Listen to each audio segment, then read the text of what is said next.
Welcome to Chillin' 101. We hope this video helps. In this video, I will explain how to activate your barcode scanner.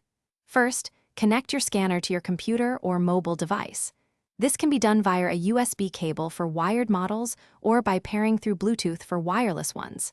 Next, you might need to install specific drivers or software. Always check the manufacturer's website for the latest versions.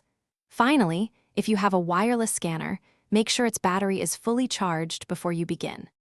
Once connected, open the scanner's dedicated configuration utility or software. Here, you can customize various settings to suit your needs. You might want to adjust symbologies, which are the types of barcodes it reads, or add prefixes and suffixes to the scan data. After making your adjustments, always perform a test scan on a known barcode. This ensures everything is working correctly and the data is transmitted as expected. If your scanner isn't working as expected, don't worry.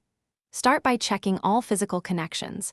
Ensure USB cables are firmly plugged in or Bluetooth is properly paired. Sometimes, a simple restart of both your computer and the scanner can resolve minor glitches. If issues persist, refer to your scanner's user manual. It often contains valuable troubleshooting guides and explanations for specific error codes you might encounter. For optimal performance, consider updating your scanner's firmware. Manufacturers often release updates that improve functionality and add new features. Regular calibration can also enhance reading accuracy, especially for older devices or those used in demanding environments. And speaking of making things easier, make meal prep easy with these leak-proof containers. Check the description below for a link to these containers and other great deals to simplify your daily routine. Keeping your scanner well-maintained ensures smooth operations. Thanks for watching.